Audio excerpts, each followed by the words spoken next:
사도행전 5장 1절에서 16절 말씀까지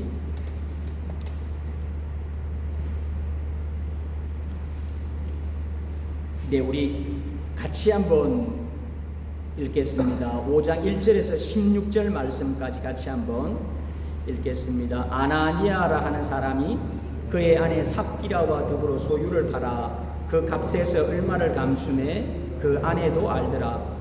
얼마만 가져다가 사도들의 발 앞에 두니 베드로가 이르되 아나니아야 어찌하여 사탄이 내 마음에 가득하여 내가 성령을 속이고 땅값 얼마를 감추었느냐. 땅이 그대로 있을 때에는 내 땅이 아니며 판 후에도 내 마음대로 할 수가 없더냐. 어찌하여 이 일을 내 마음에 두었느냐. 사람에게 거짓말을 한 것이 아니요 하나님께로다. 아나니아가 이 말을 듣고 엎드러져 혼이 떠나니 이 일을 듣는 사람이 다 크게 두려워하더라. 젊은 사람들이 일어나 시신을 싸서 메고 나가 장사하니라. 3시간쯤 지나 그의 아내가 그 일어난 일을 알지 못하고 들어오니 베드로가 이르되 그 땅 판 값이 이것뿐이냐 내게 말하라 하니 이르되 예 이것뿐이라 하더라. 베드로가 이르되 너희가 어찌 함께 꾀하여 주의 영을 시험하려 하느냐. 보라 내 남편을 장사하고 오는 사람들의 발이 눈앞에 이르렀으니 또 너를 메어 내가리라 하니 곧 그가 베드로의 발 앞에 엎드러져 혼이 떠나는지라. 젊은 사람들이 들어와 죽은 것을 보고 메어다가 그의 남편 곁에 장사하니 온 교회와 이 일을 듣는 사람들이 다 크게 두려워하니라. 사람들의 손을 통하여 민간의 표적과 기사가 많이 일어나매 믿는 사람이 다 마음을 같이하여 솔로몬 행각에 모이고 그 나머지는 감히 그들과 상종하는 사람이 없으나 백성이 칭송하더라. 믿고 죽게로 나오는 자가 더 많으니 남녀의 큰 무리더라. 심지어 병든 사람을 메고 거리에 나가 침대와 요 위에 누이고 베드로가 지날 때 혹 그의 그림자라도 누구에게 덮일까 바라고 예루살렘 부근에 수많은 사람들도 모여 병든 사람과 더러운 귀신에게 괴로움을 받는 사람을 데리고 와서 다 나음을 얻으니라. 아멘. 잠시 제가 한번 기도하겠습니다. 주님 감사합니다. 오늘도 주의 말씀을 상고하게 하심을 감사합니다. 주님 성령께서 함께 해주시고 연약하고 부족한 자가 주의 말씀을 증거할 때 성령께서 역사하여 주시옵소서. 감사하며 예수님의 이름으로 기도합니다. 아멘.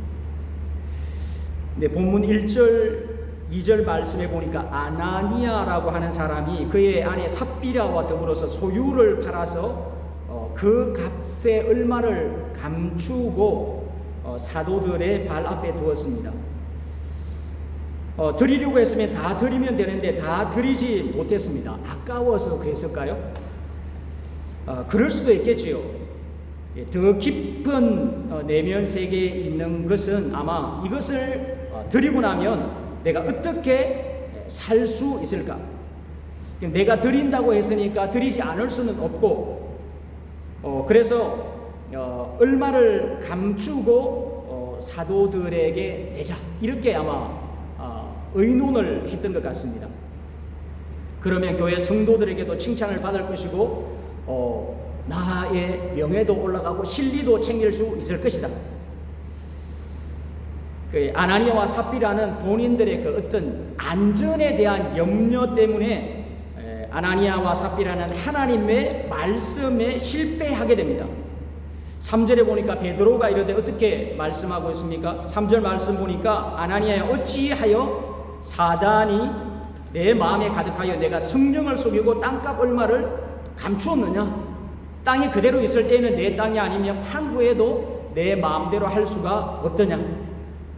여러분 우리는 다 자기를 지키고 싶어하는 마음, 자기 안전에 대한 그런 마음이 있습니다. 이런 마음이 어디서 옵니까? 타락한 우리가 스스로 지키려고 하는 본성에서 오는 것도 있고요. 세상에서 계속해서 자기 안전에 대한 이런 것들을 막 이렇게 오늘날 같으면 100세 시대니까 계속 보험을 들어야 된다, 보험을 들어야 된다. 젊은 사람들이 뭐 보험을 얼마나 많이 드는지 모르겠습니다. 이 보험, 저 보험. 이 보험을 들어놓으면 내가 병이 들거나 뭐 위급한 상황에 안전할 수 있다고 생각합니다. 어느 정도는 그렇겠지요. 그리고 또 무엇입니까? 이런 마음에 사단이 계속해서 우리의 안전을 지키라고 하는 그런 생각들을 넣어주는 것 같습니다. 하나님께서 우리를 지켜주시는데 스스로 우리가 안전을 지키려고 합니다. 믿음에 실패한 사람들에게서 볼 수 있는 대표적인 행동 패턴이 자기의 안전을 스스로 지키려고 하는 것입니다. 어찌하여 사단이 내 마음에 가득하여 내가 성령을 속이고 땅값 얼마를 감추었느냐? 여러분, 믿음에 실패하고 감추고 이런 것들은 사단이 주는 것이죠. 속이고 감추고 이런 것들은 좋지 않습니다. 우리 성도들도 그런데요, 속이고 감추는 건 좋지 않습니다. 우리 학생들도 그렇습니다. 꾸중을 들으면 듣겠다 이런 마음으로 뭐 잘못한 게 있으면 부모님이 그냥 이렇게 말해버리세요. 그리고 꾸중 듣는 게 낫습니다. 끙끙거리면서 고민하는 것보다 한 대 맞지. 또 요즘 부모님들은 잘 때리지 않지 않습니까? 엄마 아빠 때리지도 않는데 그냥 눈 꾹 감고 그냥 꾸중 좀 듣지. 이게 낫습니다. 우리 선교사님들도 그렇습니다. 우리는 중동에 와서 늘 우리의 신분이 노출될까봐 걱정이 되어가지고 신분을 속입니다. 한 몇 년 지났는데, 야, 너 혹시 선교사 아니야? 나 아니라고. 나 아니라고. 너 선교사님 너 일도 하지 않지? 너 자녀도 키우지 너 이렇게 아이들 두세 명인데 학비도 다 하고 너 어떻게 살아? 대답할 말이 참 궁합니다. 몇 년을 속여왔습니다. 그러다 어쩌다 이렇게 예수님을 좀 알게 되었는데, 그리고는 내가 이렇게 선교사라고 얘기했는데 그 사람이 딱 생각하는 게, 야, 지금까지 나를 속였구나. 그런 생각을 하게 됩니다. 지금까지 나를 속였구나. 내가 이 사람한테 나의 신분을 노출시키면 이 사람이 혹시 정보부에 고발하는 것 아닐까? 또 한참 이런 염려와 걱정이 많은데요. 고발하면 고발하는 거, 너 선교사 아니야? 이렇게 얘기하면, 너 어떻게 알았어? 사실은 나 선교사 맞아. 너 전도하려고 하나님이 보내서 여기에 왔어. 그 사람이 고발해서 우리가 추방당하면 추방당하는 것이고, 아니면 그 사람이 고민을 많이 하게 되고 선교사라는 그런 말을 들으면서 이때까지 교제했던 것, 이런 것들을 쭉 생각하게 되겠죠. 하나님께서 그 사람에게 구원에 대한 그런 마음이 있으면 하나님께서 그 사람을 구원하게끔 마음의 문을 열어주십니다. 정직하면 하나님께서 일하십니다. 여러분 믿으십니까? 동의하십니까? 정직하면 하나님께서 일하십니다. 불리할지라도 정직하면 하나님이 일하십니다. 내가 이렇게 이런 일이 있어가지고 추방되었다. 정직하면요, 교회 앞에 할 말이 있어요. 근데 속이고 감추고 이렇게 하다 보면 교회 앞에 할 말이 없어요. 여러분, 거짓말하니까 복음에 대한 진척이 없습니다. 속이는 것, 거짓말하는 것은 하나님의 방법이 아니라는 것을 우리가 알아야 됩니다.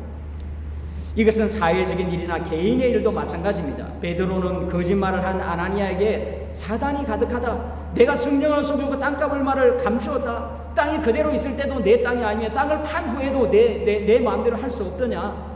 사람에게 거짓말한 것이 아니고 하나님께 거짓말을 했다고 하는데 아나니아가 즉시로 혼이 떠났다, 죽었다 고 말씀하고 있습니다.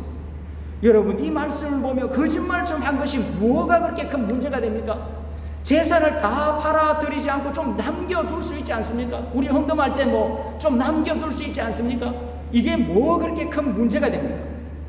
4절 말씀에 보니까 초대교회 성도들이, 지금 우리 사도행전을 좀 보고 있는데 앞부분에도 보면 초대교회 성도들이 다 자기 있는 재산을 다 팔아서 교회에 드린 것도 아닌 것 같습니다. 정말 하나님께서 큰 은혜를 주셔가지고 정말 내가 가난한 사람에게 교회를 해서 드려야 되겠다, 그런 마음의 감동을 받은 사람들이 재산을 드렸습니다.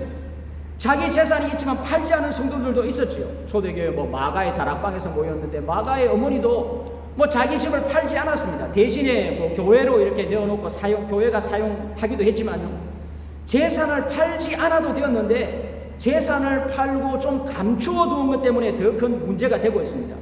개인의 문제뿐 아니라 교회의 내적 위기를 불러오게 되었습니다. 여러분, 이 이야기는 구약 여호수아 7장에 나오는 아간의 이야기와 비슷한 면이 있습니다.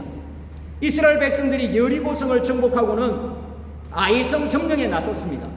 아이성은 여리고에서 얼마 멀지 않은 곳에 있었습니다. 작은 성이어서 한 2,000명, 3,000명만 해도 그냥 뭐 2,000명, 3,000명 올라갈 것도 없고 발에 밟히는 작은 성이었습니다. 그런데 이스라엘은 어떻게 됩니까? 대패를 당하죠. 대패를 당합니다. 완전히 그냥 대패를 당해가지고는 여호수아가 어떻습니까? 막 울면서 하나님 앞에 하루 종일 기도합니다. 하나님께서 이스라엘 중에 그 여호수아에게 하시는 말씀이 뭡니까? 이스라엘 중에 바친 물건을 취한 자가 있다. 이게 바친 물건, 하나님께 다 이렇게 드려야 되는데, 여리고성을 정복하고는 하나님께서 무엇을 말씀하냐 하면 이 성에 있는 모든 것들을 하나님께 드리라, 모든 것을 하나님께 드리라고 했는데 그 중에 취하지 말라고 했죠. 바친 물건과 함께 자신도 바쳐진다고 했습니다. 노획물을 취하는 것은 승리한 군사들의 당연한 전리품입니다. 그런데요, 이 여리고성의 성자는 누구입니까? 승리를 주신 분이 누구입니까? 하나님이시죠. 여러분 그렇죠? 하나님께서 여리고성을 다 무너뜨리게 하셨습니다. 이스라엘 백성들은 그냥 뭐 7바퀴 돌고 한 바퀴씩 돌고 마지막 날에 7바퀴씩 돌고 와 하니까 성이 무너졌습니다. 누가 무너뜨렸습니까? 하나님께서 무너뜨리셨습니다. 그리고는 하나님께서 전쟁에 승리하셔서는 모든 값진 것, 귀한 것들을 다 하나님께 드리라고 했습니다. 물건을 취한 자는 그 물건과 함께 하나님께 바쳐지게 될 것이다. 그런데 아간이 어떻습니까? 신할산 외투 한 벌, 신할산 외투가 아주 탐이 났던 것 같습니다. 은 200세겔, 50세겔 되는 금덩이 하나를 훔쳐서 장막에 숨겨두었습니다. 여러분 50세겔 되는 금덩이라고 하니까 우리는 뭐 세겔의 단위를 모르니까 엄청나게 큰 돈인 줄 생각하는데요, 사무엘하 24장 24절에 보면 다윗은 50세겔로 아리우나의 타작마당을 사죠. 다윗이 인구 조사를 하고 하나님께 징계를 받지 않습니까? 그리고는 아리우나의 타작마당 요 정도만 하겠죠. 이 마당을 사가지고는 번제를 하나님께 드립니다. 이게 50세겔이라는 게 그렇게 큰 금덩이가 아니었던 것 같아요. 작은 밭대기 하나 사가지고 뭐 가족도 거의 부쳐 먹을 만한 그런 것이었는데, 근데 자기가 탐심이 있고 뭐 이것쯤은 내가 이 큰 성을 무너뜨리는데 이 정도 취한다고 하나님께서 나를 뭐라고 하겠어? 그리고는 숨겨두었습니다. 그런데 하나님께서는 이 사실을 아시고는요, 아간의 범죄를 드러내십니다. 아간은 작은 것을 취하는 것이 별것 아니라고 생각했는데 하나님께서는 아니었습니다. 하나님께서는 그 모든 것을 기억하고 계시고 그 모든 것들을 통해서 자신이 영광받기를 원하셨습니다. 아나니아가 밭값 얼마를 감추었는데 아나니아의 밭은 원으로 보면 작은 밭입니다.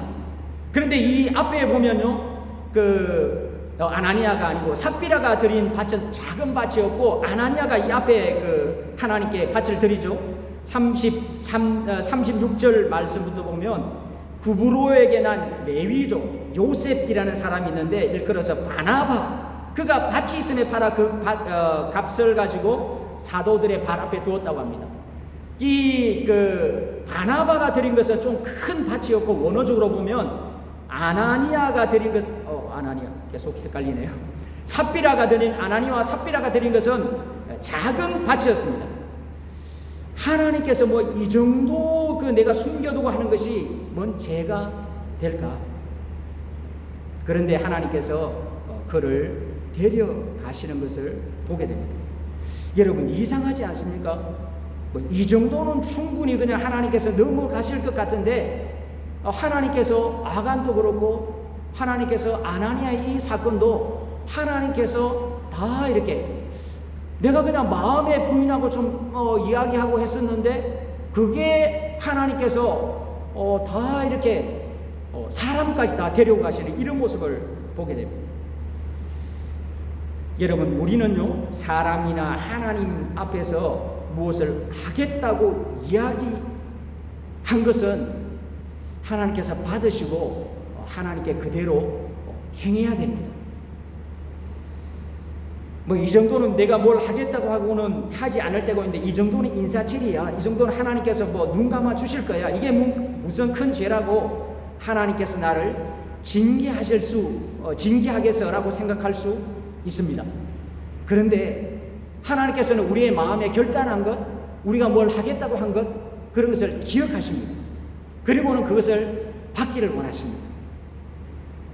사사기 11장에 사사 입다 이야기가 나옵니다. 사사기는 시대가 혼동할수록 우리가 읽고 공부해 봐야 하는 책입니다. 우리말로도 읽어보시고 영어로도 한번 읽기를 추천드립니다. 우리 학생들도 영어 단어가 안 되지만 그냥 읽으면 됩니다. 그냥 대충 짐작하고 사상의 내용 아니까 단어 찾고 사전 찾고 이렇게 하면 다 못 읽습니다. 그냥 이해가 안 돼도 처음부터 끝까지 쫙 한번 읽어보면 아주 좋습니다.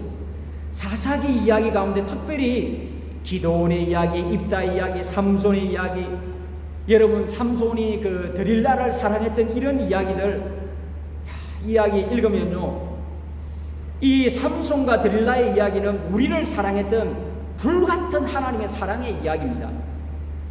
드릴라, 삼손은 뭡니까? 샴손, 샴스이지 않습니까? 아랍어로 태양이죠. 영어로는 들라일레. 아랍어는 뭐죠? 레일라지 않습니까? 레일라. 태양과 밤입니다. 태양과 밤은 절대로 만날 수가 없습니다. 그렇죠? 태양과 밤은 절대로 만날 수가 없는데 이 사랑의 얘기로 읽으면 넌 믿지 않는 자하고 사랑하면 안 돼, 이런 교훈적인 얘기로 읽으면 교훈에서 끝나는데, 신학적인 이야기, 구속사적으로 읽으면 어떻게 됩니까? 예수님이 우리를 구원한 얘기로 읽으면 태양과 밤은 절대로 만날 수가 없습니다. 우리는 들라입니다. 우리는 밤을 사랑하는 사람입니다. 근데 하나님의 사랑은 어떻습니까? 태양과 같은 하나님, 그 하나님의 뜨거운 사랑으로 우리를 사랑하시는데 우리는 계속 거부합니다. 끝까지 거부합니다. 삼손이 모든 것을 쏟아부어서 하나님 이 들릴라를 사랑하려고 하는데 계속 거부하죠. 결국은 삼손이 죽습니다. 근데 이 모든 것의 사사기 구절구절 읽어보면 하나님께서 계획하셨더라. 신약의 관점으로 이 삼손과 레일라를 읽으면 하나님의 뜨거운 사랑, 얼마나 뜨거운, 예수 그리스도의 얼마나 뜨거운 사랑이 우리를 사랑한다는 그 사랑의 이야기입니다. 예수님이 우리를 얼마나 불같이 사랑한다는 것이 이 삼손과 들라일라의 사랑에 남아있습니다. 여러분, 주님이 우리를 얼마나 사랑하시는지 밤을 좋아하고 주님의 사랑을 끝까지 거부하는데 주님께서 우리를 어떻게 사랑합니까? 예수님께서 십자가의 죽으심으로 우리를 사랑하십니다. 우리를 끝까지 거부하는데 주님께서 불같은 사랑으로, 우리를 사랑하는 불같은 사랑으로 십자가의 죽으심으로 우리를 사랑합니다. 그 사랑을 우리가 거부할 수가 없습니다. 하나님께서 우리를 택하셨기 때문에 우리는 아무리 거부해도 하나님의 그 크신 사랑을 거부할 수가 없어요.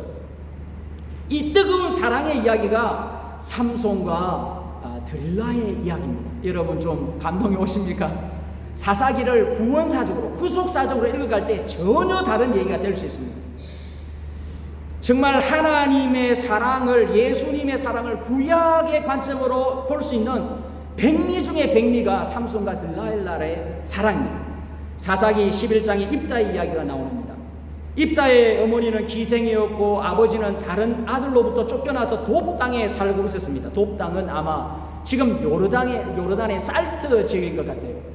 그 요르단 쪽에 이제 세 지파, 두 지파와 반 지파가 땅을 얻지 않습니까? 살트 지역에 보면 이제 요르단 계곡이 쭉 있어지고 지금 이스라엘하고 북쪽 국경 있는 그쪽인데요. 그쪽으로 아마 쫓겨났던 것 같습니다. 그래서 이스라엘이 당시 암몬 사람들로부터 침략을 받았었는데 이스라엘은 정식 군대가 없었죠. 그날에 전쟁이 나면 농사 짓다가 전쟁이 나면 모여가지고 전쟁하자 이렇게 했었는데 이 정규 군대하고 전쟁을 하니까 도저히 이길 가능성이 없습니다. 그래서 누구에게 찾아옵니까? 누구에게 찾아오죠?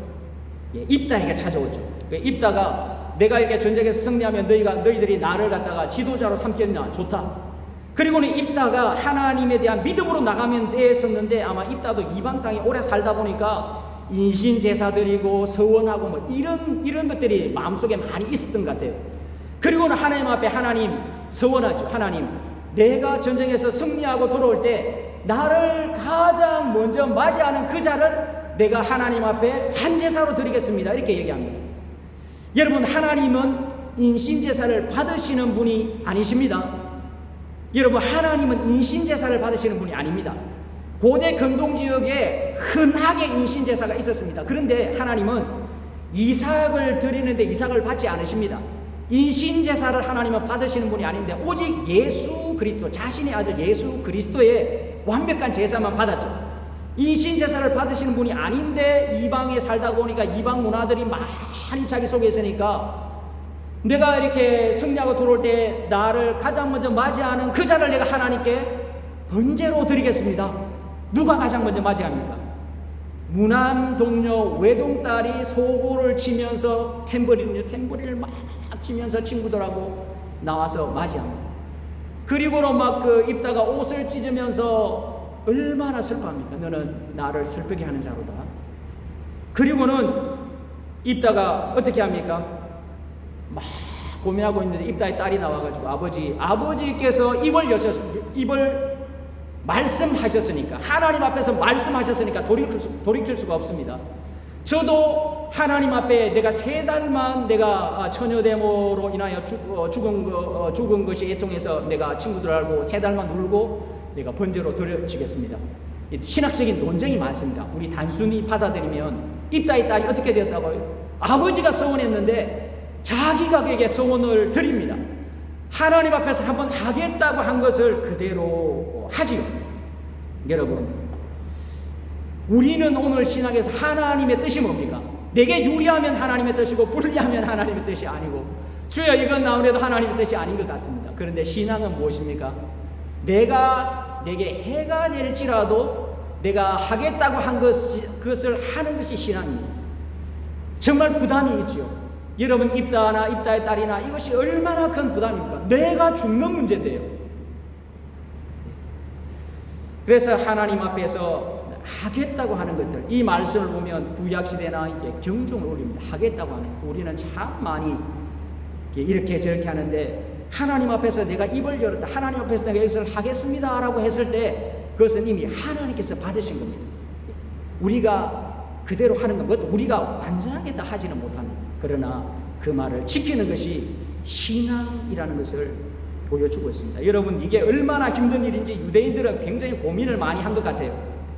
그래서 잠언서에 보면 절대로 보증 쓰지 마라. 보증 써가지고 집안이 다 망하는 일도 있지만 나중에 잘못돼가지고 나 그거 못한다고 그럴 가능성이 있으니까 보증 쓰지 말라. 마태복음 23장 16절 이하에 보면 뭐 유대인들이 뭐 성전으로 맹세하면 괜찮다. 성전의 제단으로 맹세하면 뭐 지키지 않아도 됐는데 성전의 금으로 맹세하면 지켜야 된다. 왜 이런저런 해석이 많습니까? 빠져나가려고, 내 말한 것을 안 지키려고, 자기에게서 막 사람에게 맹세를 했는데 나는 성전의 제단으로 맹세한 것이 아니고 성전에 드리는 그 제물로 맹세해서 이거 안 지켜도 되는 거야. 여러분, 신앙이라는 것은 내가 유리하다고 지키고 불리하다고 해서 지키지 않는 것이 아닙니다. 내가 한 말을 불리해도 지키는 것이 신앙입니다. 아간이나 아나니아는 왜 하나님께 드린 물건을 감추었을까요? 하나님에 대한 믿음의 실패에서 시작합니다. 하나님께서 우리를 살게 하십니다. 여러분, 세상이 아무리 어려워도 하나님께서 우리를 살게 하십니다. 믿으십니까? 여러분, 동의하십니까? 우리 학생들 걱정하지 마십시오. 하나님께서 앞길을 인도하십니다. 왜 우리가 믿음에 실패합니까? 믿음이 실패하니까 이게 믿어지지가 않는 거예요. 하나님께서 축복하십니다. 아무리 세상이 어렵다고 해도, 여러분, 경제도 어렵다고 하는데 가보면요, 몇 개월 지나지 않으면 다 회복합니다. 그 가운데서 우리가 믿음으로 나가야 되고 믿음으로 나가야 되는데, 이게 믿음에 실패하면요 걱정하게 됩니다. 사단이 계속해서 걱정하고 염려하고, 내가 아무것도 없는데 이 금덩이라도 좀 숨겨놔야지, 내가 좀 아무것도 없는데 이 돈이라도 좀 이렇게 숨겨둬야지. 여러분, 우리는요 믿음에 실패하면 자기를 지키려고 하는 안전에 대한 욕구가 너무 강해져요. 믿음에 실패하면 내가 뭔가를 통해 가지고 나를 지켜야 되겠다는 이 안전에 대한 욕구가 너무 강해져요. 우리나라 청년들이 배우자감으로 선호하는 직업이 대기업 다니고, 또 얼마 전에는 공무원이었죠. 한 7, 8년 전에는 공무원은 좀 안정적이다. 사회가 어렵고 경제적으로 어려우니까 공무원을 한다, 대기업에 들어간다. 요즘은 이제 월급이 너무 적으니까 대기업 사원 정도 되었으면 좋겠다. 또 결혼하는데 이런저런 조건들이 너무 많은 것 같습니다. 그러니까 사람들이, 사회가 불안한 사회가 되어가니까 사람들이 극단적인 안전에 집착하고 있습니다. 사람들이 뭔가 이 세상에서 있는 것들을 가지고, 금덩이도 돈도 이것도 좀 하고 저것도 하고 안전에 굉장히 집착하고 있습니다. 루터는 안전이야말로 사람들이 찾는 마지막 우상이라고 했습니다. 여러분, 우리 믿는 성도들의 안전은 어디에서 구해야 합니까? 여러분, 우리는 어디에서 구해야 합니까? 밭대기에서, 금덩이에서, 돈에서 우리의 안전을 구해야 합니까? 결정적인 순간에 그것은 우리를 지켜주지 못합니다. 우리의 안전은 어디에서 구해야 합니까? 우리가 시편에서 많이 공부했습니다. 우리의 대피소는 어디죠? 우리의 피난처는 어디죠? 예수님입니다. 예수님입니다. 믿으십니까? 우리의 피난처는 예수님이십니다. 우리가 예수님 안에 있을 때 가장 안전합니다. 그 믿음이 목사님, 그게 뭐 안전합니까? 그렇지 않습니다. 예수님을 믿고 나갈 때 주님께서 우리를 지키시고 우리에게 피난처를 주십니다. 예수님 안에 있는 것이 가장 안전한 피난처입니다. 여러분, 가장 안전한 피난처가 어디입니까? 안식처가 어디입니까? 예수님입니다. 히브리서 말씀을 보면 어떻습니까? 예수님이야말로 안식일의 주인인데 예수님이야말로 완전한 안식처라고 말씀하고 있습니다. 우리가 믿음으로 예수 그리스도 안에 있을 때 가장 안전합니다. 예수님 안에 우리의 모든 것을 맡길 때 가장 안전합니다. 이 세상의 환란이나 풍파가 막 몰아쳐가지고 배가 그냥 가라앉고 뭐가 제일 안전합니까? 그 속에 던져진 빈병 하나, 물이 출렁이든지 홍수가 나든지 어떤지 가라앉지 않습니다. 믿음이 그겁니다. 주님 안에 믿음이 그겁니다. 세상을 바라보면 우리는 그냥 베드로처럼 빠질 수밖에 없습니다. 물에 빠질 수밖에 없습니다. 주님 보고 나갔는데 지금 이게 아니야. 지금 내가 파도가 치고 막 풍랑이 치는데 내가 지금 왜 무리를 걷고 있지? 이건 불가능한 거야. 물속에 빠져버립니다. 여러분, 우리의 안전은 예수님 안에 있습니다. 항상 우리가 불안하고 내가 막 세상이 보이고 베드로처럼 바람이 불어오고 막 풍랑이 일고, 여러분, 아간이 금덩이 하나 왜 200세겔을 왜 훔쳤습니까? 이게 자기 안전을 보장해 준다고 믿었습니다. 지금 전쟁을 벌이고 있는데 앞으로 어떻게 될지 몰라. 혹시 모르니까 이 금덩이를 숨겨두면 유용하게 쓰일 때가 있을 거예요. 아나니아 삽비라도 마찬가지였습니다. 자신의 안전을 좀 이렇게 돈으로 확보하려고 했습니다. 이게 얼마나 무섭습니까?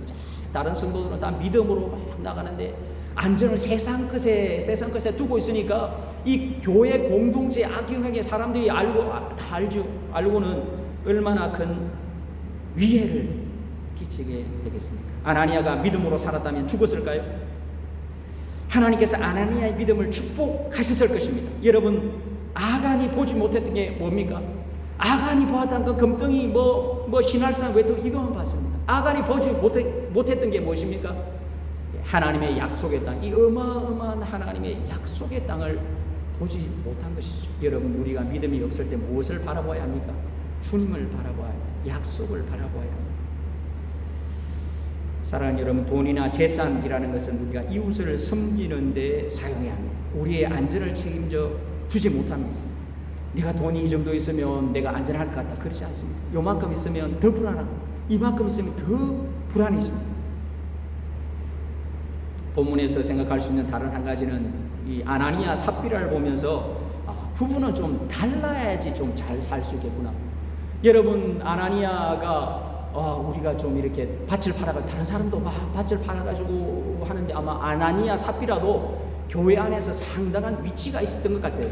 좀 밭을 이런 걸 팔아가지고 우리가 그냥 여보, 지금 성도들이 지금 가난한 성도도 많고 이런 성도들이 많은데 밭을 좀 팔아가지고 우리 조금만 남겨두고 좀 남겨두고 우리가 조금만 이렇게 밥 팔았다고 하면서 사도들 발 앞에 드립시다. 이렇게 하면 부인인 삽비라가 뭐라고 해야 됩니까? 당신 지금 미쳤냐고.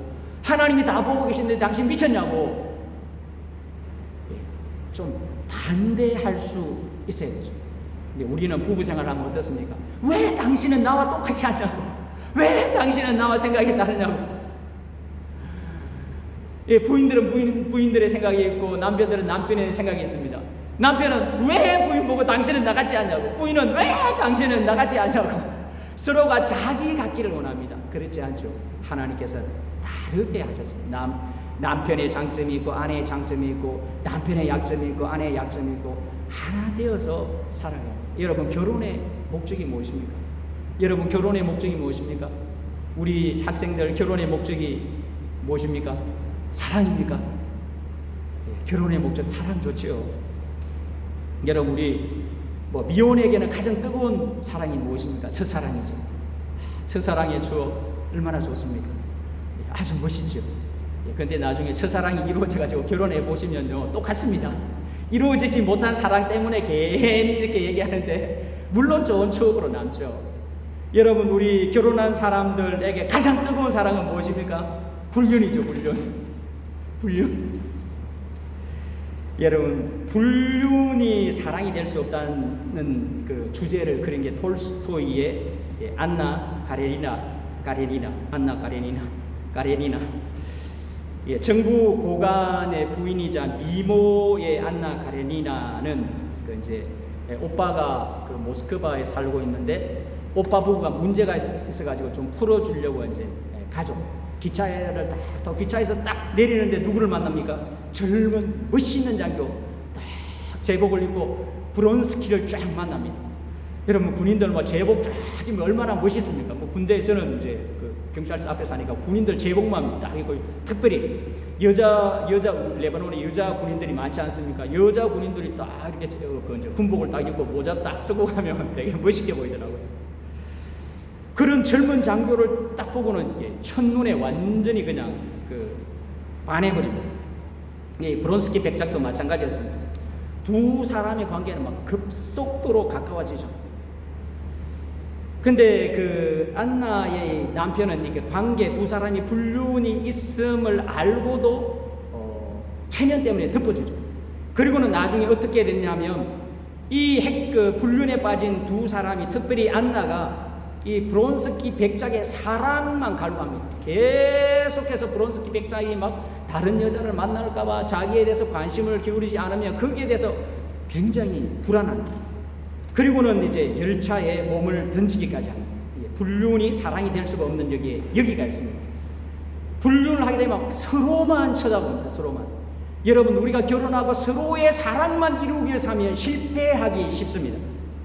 결혼의 목적은요, 사랑이 아니고, 우리 그리스도인의 결혼의 목적은 명품 빼기 아니고요, 하나님께 우리가 결혼해서 어떻게 잘 섬길까, 우리가 어떻게 하나님을 잘 섬길까, 여기에 가야지. 서로의 사랑을 갈구하게 되면 실패합니다.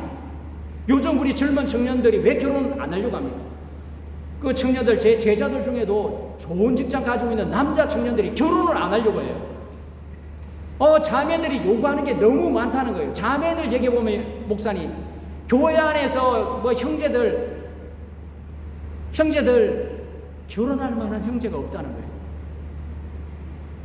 교회 안에 형제들 보니까 다 세상적으로 덜 떨어져가지고 결혼할 형제가 없다는 거예요. 눈이 여기 달렸대요, 형제들은.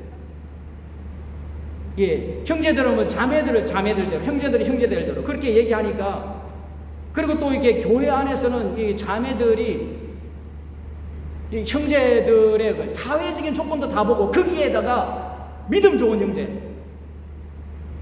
형제를 구하니까 형제가 없어요. 교회 안에 그 결혼 사이도 마찬가지지만 결혼에 대해서 계속해서 이렇게 정체가 되고 있는 것 같습니다. 서로의 사랑을 갈구하면 실패하게 됩니다. 그리스도인의 결혼은 하나님의 영광을 위해서 결혼하는 겁니다. 내가 하나님을 잘 섬기기 위해서 결혼하는 겁니다. 여러분, 우리 학생들 동의가 안 되지만 일단은 동의하고, 결혼을 하나님을 잘 섬기기 위해서 하는구나. 여러분, 우리가 오늘 살아갈 때 하나님을 잘 섬기기 위해서, 우리가 지금 시절이 너무 혼동스러우니까 얼마나 참 입에 담기도 힘든 그런 일들이 많이 벌어집니까? 결혼해서 하나님의 영광을 위해 살아가는 것이 뭡니까? 부부의 정절을 지키고 건전하게 자녀를 양육하고 내가 말씀대로 살아가는 그 자체가 하나님께 영광 돌리는 겁니다. 여러분, 세상이 막 그렇다고 우리 그리스도인들도 불륜을 행합니까? 우리가 타락해서 혹시나 그런 마음이 있을 수 있죠. 회개해야 되죠. 내가 하나님 앞에서, 사람들 앞에서 정인을 쓰고 내가 정죄를 지키며 살기로 했는데 하나님 앞에 회개해야죠. 요셉과 같은 그런 마음을 가져야 합니다. 우리 청년 때는 요셉과 같은 마음이 안 됩니다. 근데 결혼하고 막 몇십 년 지나고 이렇게 하면 이 윤리의식이 희박해져가지고 요셉과 같은 그런 상황이 있으면 주여 감사, 그 쉽게 유혹에 빠지고 범죄를 저지르기 쉽습니다. 그런데 어떻습니까? 하나님 앞에서 내가 이런 큰 범죄를 저지를 수 있는가? 결혼 생활을 하면서 부부의 정절을 지키고 나아가는 그것만 해도 하나님 앞에서 바르게 사는 것이죠. 여러분, 우리 제일 큰 전제가 무엇입니까? 부인은 남편에게 순종하고, 남편은 예수님이 교회를 사랑하듯이 부인을 사랑하고, 이 대전제 속에서 살아가면 큰 가정에 문제가 없습니다. 여러분, 부부는 달라야 삽니다. 아나니아와 삽비라가 정말 한 사람만이라도 바르게 잡아주었다면 이런 불미스러운 일이, 이런 비극적인 일이 있었겠는가? 교회의 위기를 불러올 일이 있었겠는가?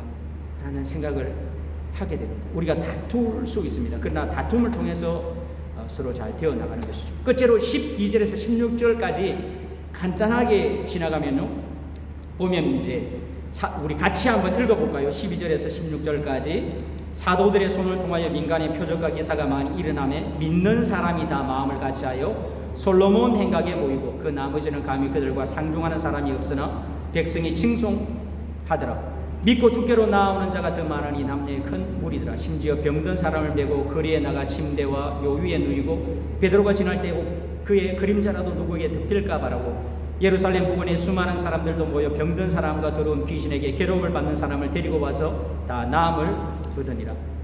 교회에 큰 내적 위기가 있었습니다. 그런데 하나님께서 무엇을 주십니까? 은혜를 주시죠. 은혜를 주셔가지고 이 위기를 넘어가게 하십니다. 여러분, 교회의 위기를 어떻게 해결할 수 있습니까? 막 그 문제 자체를 의논하고 해결한다고 해결이 됩니까? 아니지요. 방법이 무엇입니까? 주님의 은혜로 어떻게 한다고요? 넘어가는 것입니다. 주님의 은혜로 넘어가는 것입니다. 문제들이 많은데 그 문제를 풀려고 막 다투고 싸우다 보면 문제가 더 커집니다.